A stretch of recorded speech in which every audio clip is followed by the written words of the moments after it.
it's Nina Carmichael, and we made these videos it's because you're probably the most ambitious person in your circle, but you know you're capable of more, and get that push by surround yourself with the best. So today, let's learn from one of the best, my husband Evan Carmichael, and learn the simple guide to live a life free of regret. Enjoy. Okay, let's kick it off with rule number 1, live without regret. You rarely regret the things that you do. It's what you don't do that you regret the most. It's all the missed opportunities, the times you wanted to say yes but were afraid, the moments that you wanted to bet on yourself but you were scared. Those moments, that's what you want to minimize, because it's way better to know and to fail than to never know at all. So I look at my tour as an example. I started 2019 with a tour across 23 cities, 90 days, and it was a big adventure in not regretting my life. It started off as supposed to be a free tour out of coffee shops, and my agent pushed me and said, "Evan, this is playing small."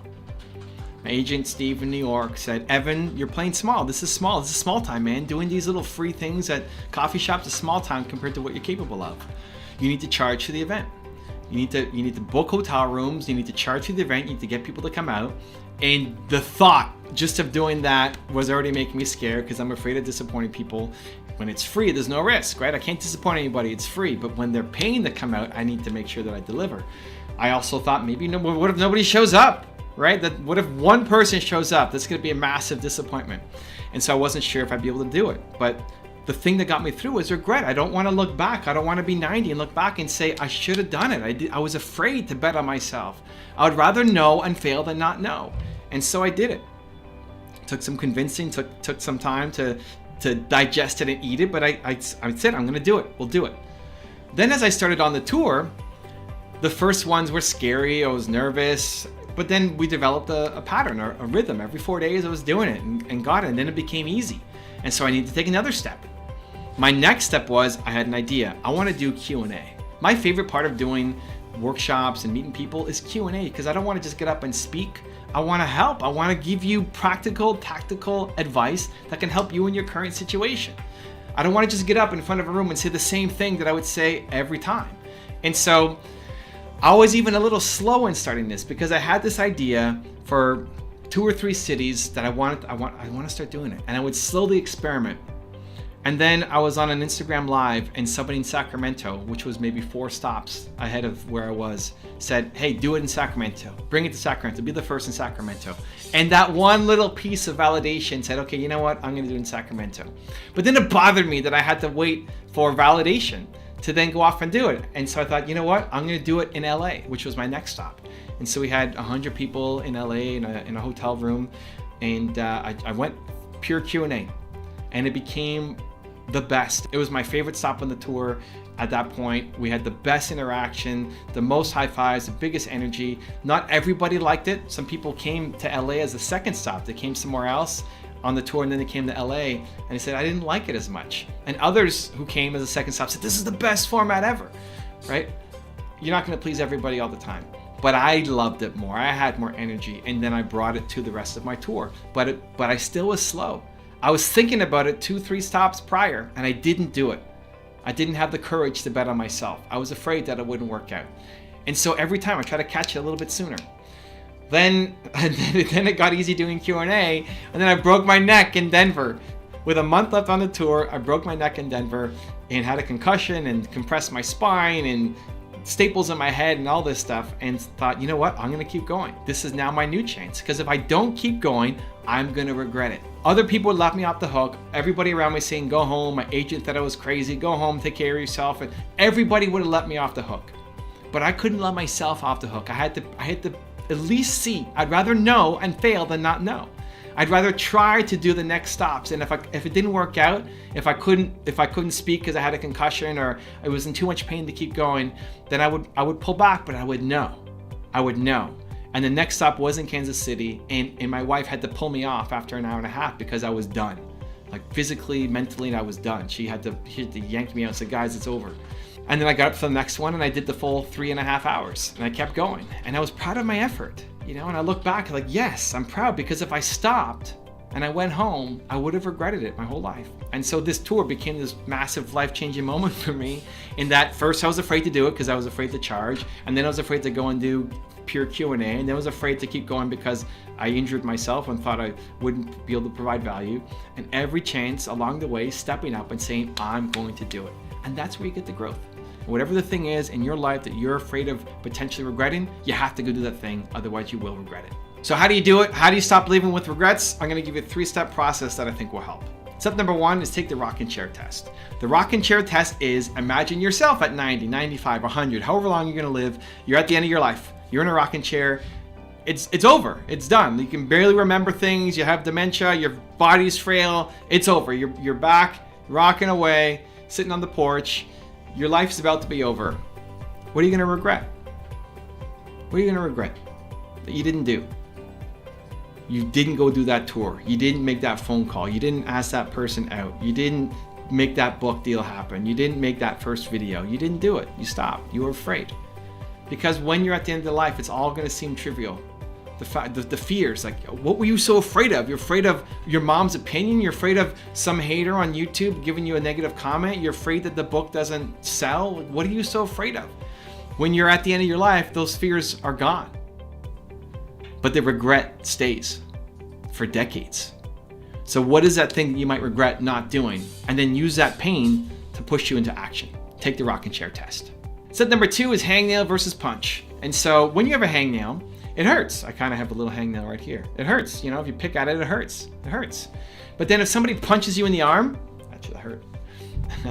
You don't feel this pain anymore because this hurts so much, right? If you've had that happen, you have a little pain, it bothers you, it's the end of the world, you got something stuck in your teeth, it bothers you, you can't get it out. But then if somebody punches you in the arm, you don't feel the thing in your tooth, you don't feel the hangnail anymore because this thing hurts even more. And so that's how I like to use regret. And you might think that's a little evil or masochistic, but it works. Because the thing that you're afraid of doing is real pain. I don't think you can be unafraid. I think if you're just saying be fearless, then you're only doing things that are in your comfort zone. It's easy to be fearless at things that you're good at, you know how to do. You can be fearless in brushing your teeth. You're not afraid of that because you've done it so many times. But the first time you tried to brush your teeth or the first time you tried to tie your shoes, you were a little afraid that it wouldn't work out, that you'd make a mistake, right? What's the process? Now it's easy for you. Being fearless means you're in your comfort zone forever. I think the fear is real. So how do you get through it? You give yourself a bigger fear, a bigger pain, which is decades of regret, and bring it back to today. That forces you to take action because the future pain is now bigger than the current pain. And third, understand that your fear is not a failure. People aren't afraid of failure. You're afraid of failing in front of other people. You will sing in the shower, but you won't sing on the street corner. Why? Because you're afraid of judgment. You're afraid of how people will see you. You're afraid of what they're gonna say, especially if you suck at the beginning of your journey, you don't know what you're doing. And so understand that the biggest reason why you're not taking action is you're afraid of what other people are gonna think and judge of what you're doing. And just that little bit of awareness, just recognizing that I'm not actually afraid of failing, I'm afraid of failing in front of who? Who is that person? Is it your parents? Is it your spouse? Is it your boyfriend, girlfriend? Is it your kids? Is it your best friends? Is it anonymous people on the internet? Like, who are you actually afraid of? And if you can step it back and say, I'm only afraid of doing this because of how my parents are gonna see me, or how my spouse is gonna see me, or some anonymous troll on the internet, that's what I'm really afraid of. It can ease the burden. Because you're sitting there thinking, I'm afraid of failing, but you're actually not. You're just afraid of failing in front of that person. And so imagine who that person is, and then imagine failing in whatever the worst case scenario is. It's not that bad. It can give you the strength, confidence, and courage to go and take action. Rule number 2, do what matters. Finding your why doesn't have to be hard. It doesn't have to be something that you spend years meditating on or contemplating or journaling. It doesn't have to be something that you go and hire somebody and pay them thousands and thousands of dollars to figure out. Finding your why does not have to be hard, but it's one of the most important things that you do, because if you don't figure out what your why is, you will spend the rest of your life wandering in circles, knowing that you're capable of more and not actually getting to the core of what you were all about. So this is why I wrote Built to Serve. If you haven't picked up Built to Serve, it's a pretty affordable book that will walk you through the process. But as I was going through my tour last year in the US, it was the number one question that I kept getting over and over and over and over again is, what is my why? How do I find my purpose? How do I find my passion? One kind of variation of those things, right? How do I know what I'm supposed to be doing? Even if you don't pick up the book, let me break it down and make it super easy for you. Your purpose, your why, comes from your pain. Whatever you struggled the most with as a human being is the thing that you want to help other people with. I call it the book Built to Serve because you're built to serve. Because you want to serve. Because you want to wake up every day and you want to feel like today matters. I'm waking up today in the snow here in Toronto. Look at that snow. In the car, filming videos for you. And I feel like this video matters. I feel like the work that I do matters. And I'm going to create some content today that's going to go on YouTube and be cut up for Instagram and other channels. And I feel like it matters, even though I'm just by myself in this empty car, just making a video, right? I feel like it matters. And that's what we're all looking for. You want to feel like what you do matters. You want to feel like today counts. And too often, we feel like it doesn't. Too often you wake up and you think, nobody cares if I show up today. Nobody cares if I make a piece of content today, if I create a piece of art today, if I make a phone call today. Like, nobody cares. And that's the problem. That's why we stay stuck. That's why we don't get the momentum that we need. And so you want to feel like what you do matters. And what matters to you will come from helping other people who currently are who you used to be. So think about who you used to be and what you struggled with, right? Your purpose comes from your pain. Think about the most painful moment in your life, emotional pain. You felt the most worthless, rejected, just no value as a human being. For me, I'm going back to 19-year-old Evan. I'm 40 now, so it's 21 years ago. 19-year-old Evan who started his first business, wasn't making any money, was full of self-doubt, was trying to make it look like I was more successful than I was to my friends, to tell them I'm living the entrepreneur life and I'm grinding away. Meanwhile, I had no money, I was having no momentum, no results, and was really struggling, worried, frustrated, and just thought, how did I end up here? Where every place where I knew that I applied myself, I would get results and have success. And here I was applying myself like crazy and just nothing was happening, no results. Every day, day in, day out, working, just nothing seemed to be happening. And I was too embarrassed and ashamed to tell anybody around me. My business partners knew because they were they were in the company with me, but everybody else, my friends, the people around me, I was too embarrassed to tell them that I was struggling. That's the lowest of the low in the life of Evan Carmichael, especially when I decided to quit on my business partner for one day and woke up the next day and thought, I can't quit yet. But that one day was just the culmination of all the negative, all the frustration, it felt like it was just weighing down on me every day. Another day with no results. It just kept crushing me down. That was the worst moment in my life. That was the worst period of my life. And that's who I still make content for. That's who I'm making this video for. That's what I wake up every day and trying to help, because there's lots of people. There are millions of people right now who are 19-year-old Evan. And same thing for you. You came through a lot of pain and struggle. You're not where you want to be. You're not done growing. I'm not done growing either. I'm not where I want to be yet. That's part of the beauty of the human experience. We want to keep growing and keep learning, keep getting better.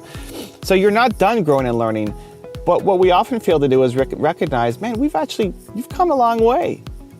You're not where you want to be, and we kind of get lost in that of, we think about what we want next and get frustrated with the lack of results, but you've come a long way compared to where you used to be. And just take a moment and think about that. Think about who you used to be, what you used to think, who you used to be surrounded by, what used to go through your mind. Look at where you are now. For a lot of you, you're an impossibility, right? The fact that you're here doing what you're doing is impossible to the person who you used to be. Past you, looking to present you, would say, there's no way I'm going to be that. And yet, here you are, you made it, you're doing it. And so, if you take a moment and recognize how much you've grown and how much you've learned and how much of a better person you are because of the years of work that you've put into yourself, and then go back to who you used to be, go back to that painful moment, go back to when you're crying in the bedroom or crying in the car or feel, like a loser, or maybe even at the edge of trying to commit suicide for a number of people who I've met. Think back to the most painful moment for you. Recognize how much you've grown and learned, and then recognize that there are millions of people who are like that right now. There are millions of people right now who are struggling with the thing that you struggled with, and they would see you as an inspiration, as a beacon of hope, as an example of what is possible. Even again, if you feel like you haven't done that much yet, you have compared to who you used to be. And that's your why. Helping people like that is your why. Helping people who currently are who you used to be is your why. It's your purpose. It's something that will never get old. You will be, I'm 21 years later, still loving it. 21 years later, still loving it. Thousands of videos later, 7,000, 8,000 videos across my channels. I don't know. It's crazy number of videos. And I still love it. And it still drives me. And it still gives me energy every day. And not every day is perfect, but it drives me every day, where I'm waking up 11 years later after starting my YouTube channel, and I'm still excited to go make a video for you guys, because I'm still talking to 19-year-old Evan. And I think everybody can find it. I'm not super special. I think you've got that inside you too. You can find it. You've been through pain. You've been through struggle. You've been through suffering. You've got your story. Otherwise, you wouldn't be where you are right now. And people will be inspired by that. And helping get that story out there, and when you've got somebody in front of you who you see gets a result, when you can talk to somebody who is who you used to be, and you see them light up, when you see the hope in their eyes, or you see the comments that they leave, and knowing that the work you're doing matters is important, that will continue to fuel you. That will continue to drive you. We're never taught how to find our why, right? We're not really taught in school or our parents how to find our why. And mostly I think it's because chances are your parents don't know what their why is either. The people around you don't know what their why is either. And that's part of the mission that I'm on. I want people to find it.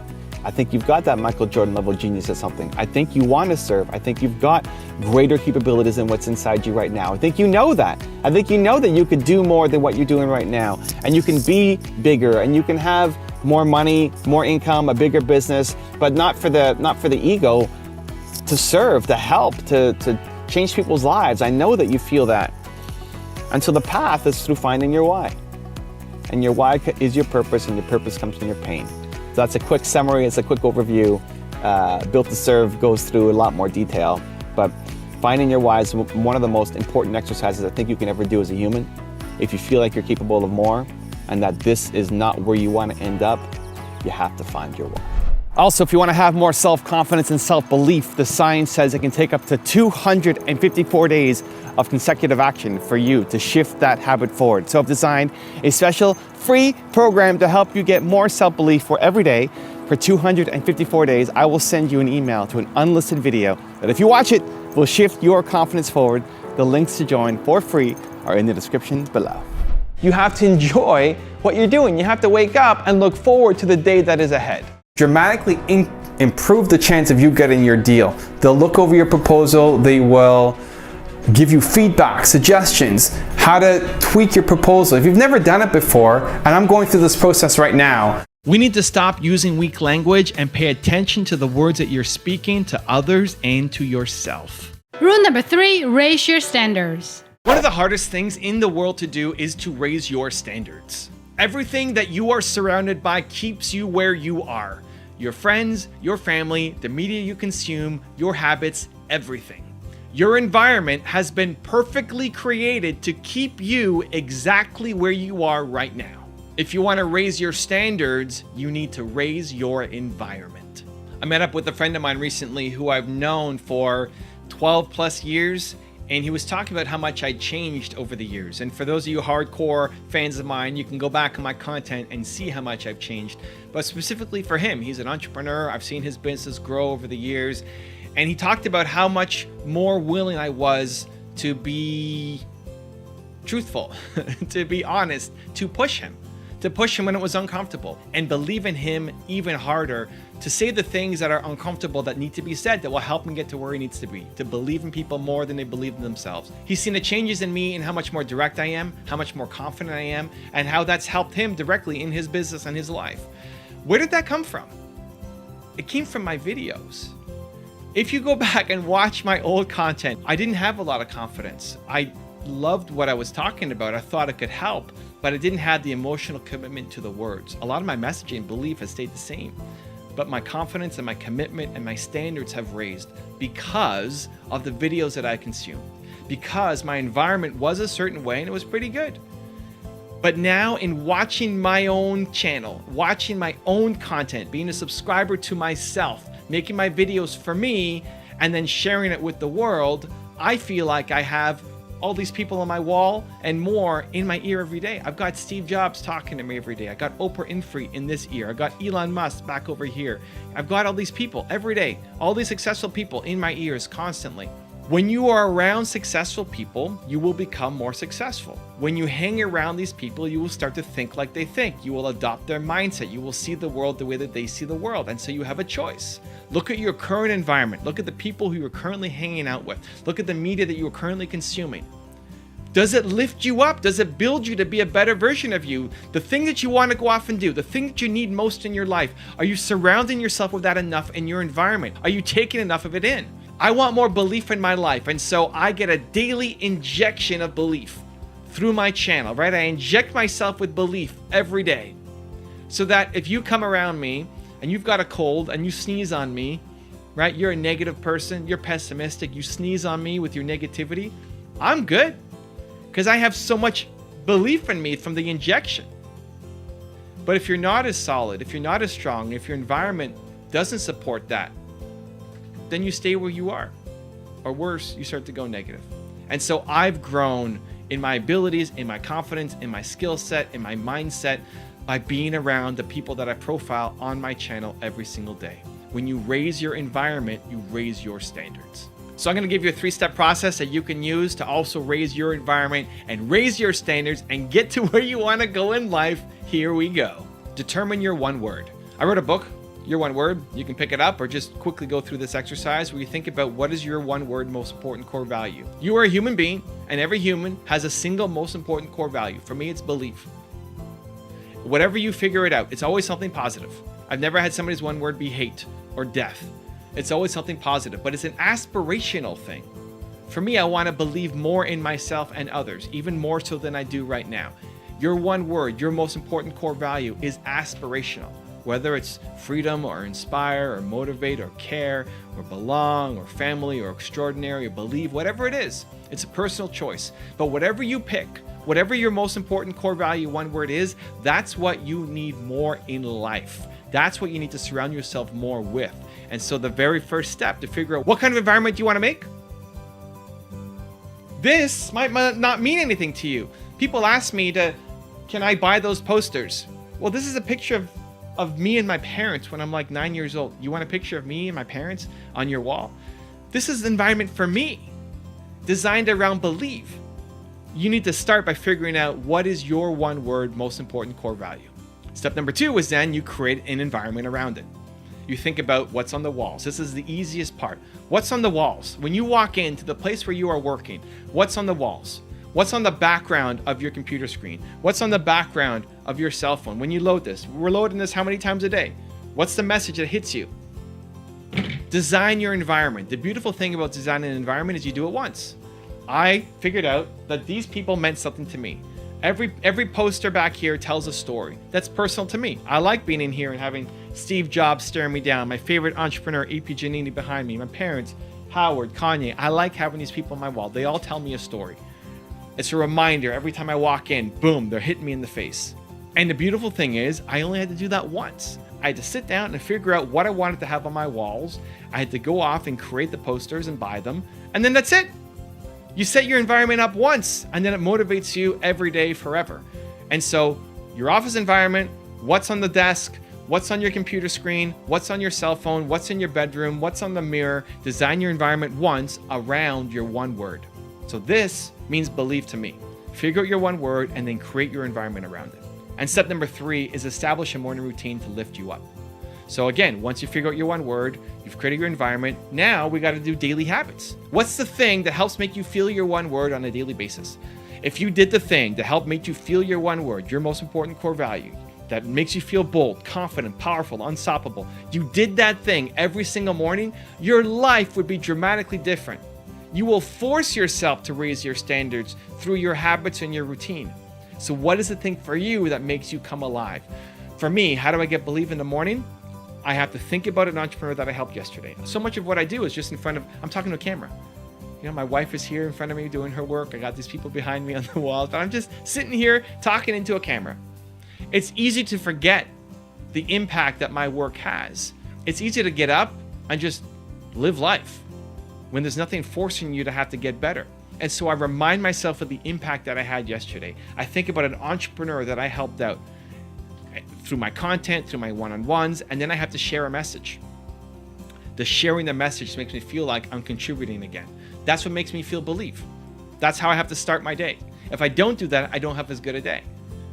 So whatever the thing is, when you figure out your one word, or whatever the thing is that makes you feel that emotion, not just checking the box of, yeah, I did it. You have to feel that every day. If you did that first thing every morning, your life will be dramatically different. So number 1, figure out what your one word is. Number 2, design an environment around it. And number 3, create a morning routine that will lift you up. Rule number 4, do hard things. Self-love comes from doing hard things.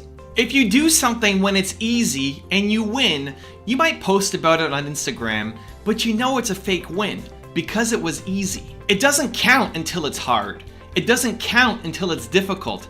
And when you do it and it's difficult and you overcome, that's when you start to love yourself more. So the next time you're struggling with something difficult, you can try the 5-second rule, or you can try this. Tell yourself that you do difficult things and then go do it. And then celebrate it. So right now I'm doing my Flex the X 18-day challenge, and I've got this calendar that I use for myself where Flex the X means every day you put the X on your calendar. And 18 days, why? Because the minimum number of consecutive days for a habit to form is 18 days. The average is 66, it takes up to 254, but the minimum number is 18 days. So I made this Flex the X calendar, and every day that I take on that challenge, I put an X. So I'm right now just starting my 18-day keto challenge. Keto only. This is hard for me. This is rough because I've been keto, but Saturday has always been my off day, my cheat day, my reward day, whatever you want to call it, where I eat butter tarts. My mouth is watering. Doritos, poutine, you know, all the good pizza, all the good stuff that I am not allowed to have on the keto diet. And so for 18 days, I'm doing it. Now I'm only 2 days in, and it's not quite Saturday yet. But in my head, I said, I'm gonna do this for 18 days. And the first thing that came back was, that's gonna be hard. Well, you know what? I do hard things. Evan Carmichael does difficult things. That's not a good enough excuse for not to take action and move forward. And so I'm doing it. You can join me on your own Flex the X journey, but I'm going on my 18-day keto challenge, and I'll get through it. And then I'll love myself more because it'll be difficult. Because to say to do it for 1 day now, for me, it's not difficult. When I first started, the idea of doing all keto and the idea of fasting and not eating calories until 6 o'clock at night, that sounded crazy. Like, I can't do that. And so because it sounded crazy, I had to go off and do it to show myself, because I do difficult things. You do difficult things. And so whether it's an 18-day keto challenge or a 3-day whatever else challenge that you want to do, you start to teach yourself that you do difficult things. I'm going to give you a 3-step process that I think will help you. Step number 1 is watch your language. Your language is really important. The language that you speak, not just to other people, but to yourself. Yourself. What's the reason that you're not doing the thing that is difficult? What's the reason that you're not doing the thing you want to do? What's the reason? You want to be X. You want to be doing Y. What is that thing you want to do? And then what's the voice in your head? What comes back? Why are you not doing it? For a lot of people, it's either fear or it's hard. Those are not acceptable reasons. Watch your language. If you're ever thinking about an idea and the first thing that comes back is, well, it's hard. Okay, great. I do hard things. It's difficult. Yeah, I do difficult things. It's scary. Great. You do scary things. I'm afraid. Awesome. You do things you're afraid of. It starts to eliminate the excuses. You can come up with all these reasons as to why you can't do it and why the timing is not right now, but if you get underneath it, what's the real reason? It's either because you're afraid or because you think it's too difficult. And you need to attack those things. I think you need to attack those things. I think that's how you actually grow to the next level. I think that's actually how you start to love yourself more. Is by doing difficult things, by doing scary things. You are the kind of person who does difficult and scary things. Now, I'm not suggesting you jump out of an airplane with no parachute. Don't be reckless, don't be crazy. But most of the things on your list, the things that you want to do, aren't like that. You're afraid of doing something because you don't know how to do it. You're afraid of doing something because you're worried that you might fail and somebody might see you. You're afraid of doing something because you might let yourself down. And so you stay where you are. And if you want to get through the next level, it's understanding that you are the kind of person who does difficult and scary things. And so watch your language. When you hear yourself actually talking out loud to somebody else, if somebody's asking you, hey, why are you not doing this thing? You are not allowed to say it's because it's hard. It's because as soon as you catch that, say, nope, now I have to do it. And then when you're talking to yourself, go take the mirror test. Go look in the mirror and ask yourself, why am I not hitting my goals? Why am I not more successful? Because what? That's the story. That's the story that you need to eliminate. The answer that comes back that you're thinking, that you're telling yourself, that's the story that you need to eliminate. And replace it with a new one, that you do difficult and scary things. Step number 2 is tell yourself this is just a warm-up.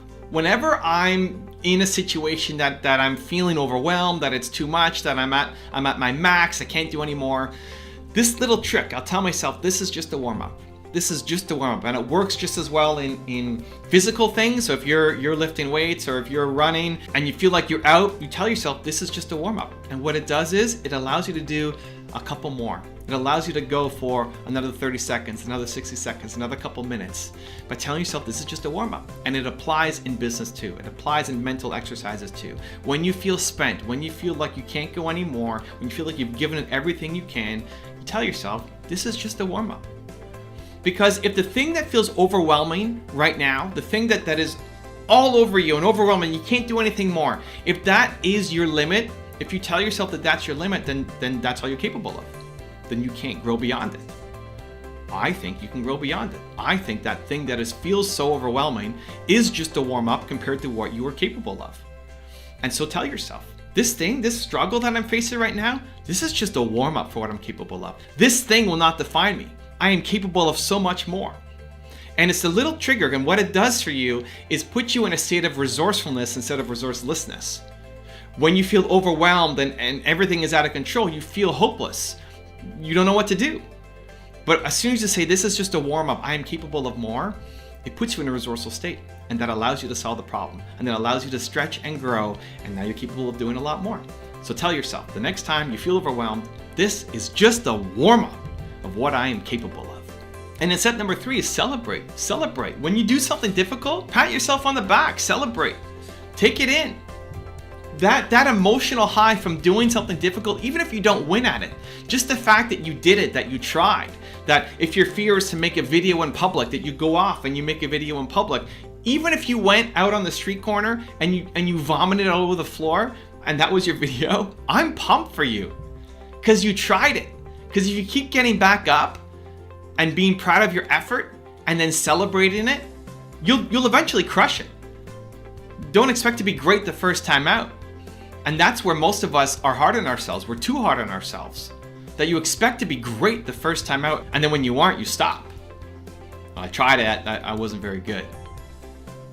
No, you did the hard thing. And if you keep doing the hard thing, you will actually get better and you will eventually get results. And so you need to celebrate it. And this is probably something I don't do enough, to be honest. I don't celebrate outwardly enough. But it's more the inner dialogue for myself that I want to be proud of myself. I want you to be proud of yourself. Rule number 5, the last one before our very special bonus clip, change your mindset. I'm going to give you the most important strategy that the next time you're feeling frustrated, you're feeling defeated, you're feeling like giving up, will save you and help you find that inner strength and next gear. Here it is. Tell yourself it's the best. The next time you're feeling down, frustrated, depressed, angry, tell yourself it's the best. Because now this is your chance to show yourself and the world what you're made of. The next time you're stuck at a red light and you're frustrated and complaining, it's the best. The next time you're working out and you feel like you're on your last set and your lungs are on fire and you can't push again, It's the best. The next time you're frustrated in business that you're not getting the sales you need and you feel like you're waking up every day and there's no momentum, it's the best. It's the best. This is your chance.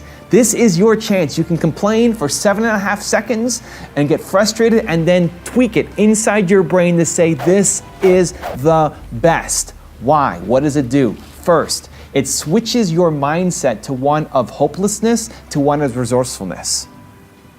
It switches your mindset from one of hopelessness, that this sucks, that I'm giving up, I'm defeated, it's over. Why is this happening to me? Why does this suck? To one of resourcefulness, that this is the best. This is my chance, because you grow through challenges, and this is the next challenge in front of me that I am going to grow through. Here's an example. I'm on a flight from Vancouver to LA, and the guy next to me stinks. Just stinks. He's probably been on 3 or 4 different layovers, hasn't slept in forever, and just really smells. And I'm sure he's a great guy, but he smelled really badly.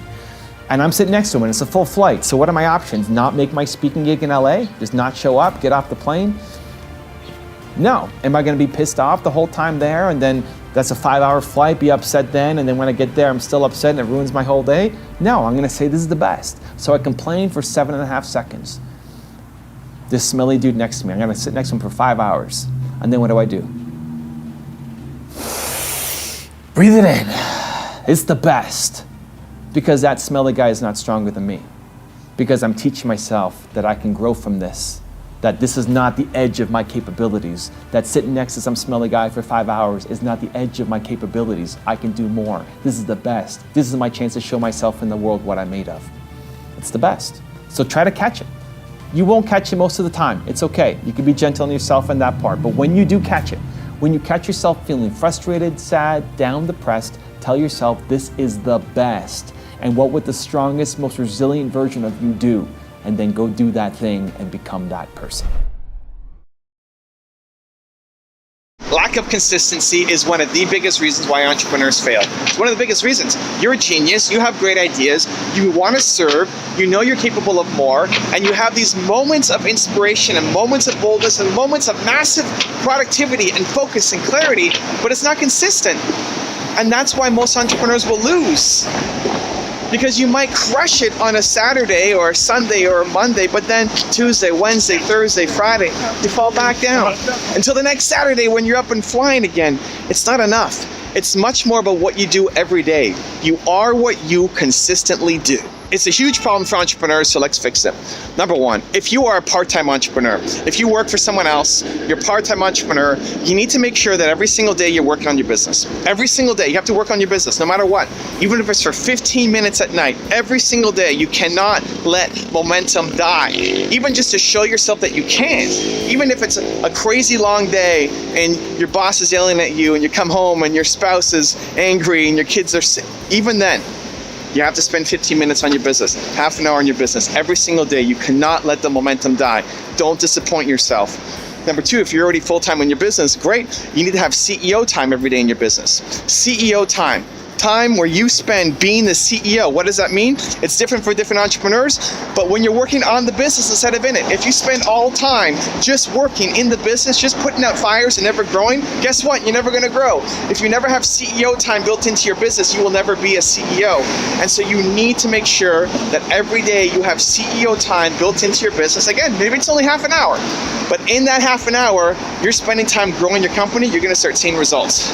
And my last tip is I want you to start your morning off powerfully. I want you to chart your start. I want you to have a morning routine that inspires you, that makes you feel bold.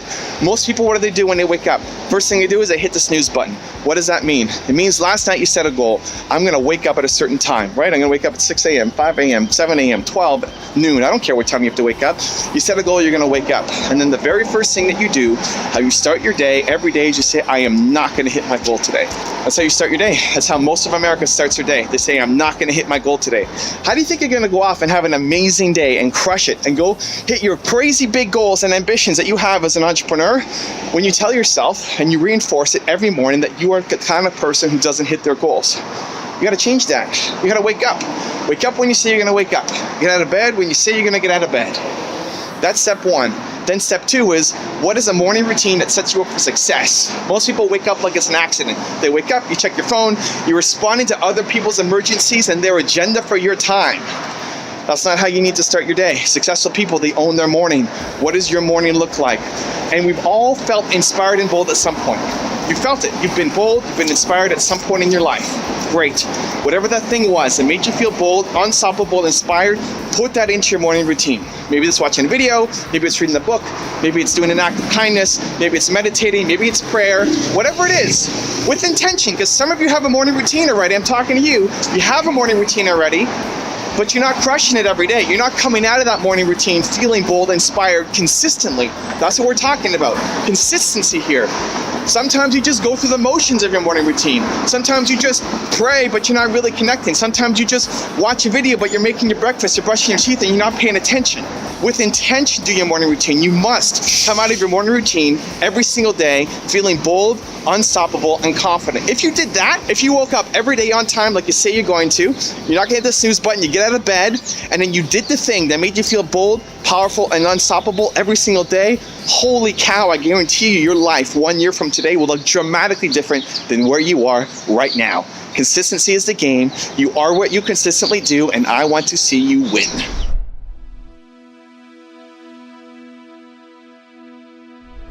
Because you made it this far in a video, I want to celebrate you. Most people start and don't finish. Most people never actually follow through. Most people say they want something, but they don't ever do the work to actually get it. But you are different. You are special. Believe Nation, you made it here all the way to the end, and I love you. So as a special celebration, if you put a hashtag believe down in the comments below on this video, I will showcase you and celebrate you somewhere on the screen in a future video because you are awesome.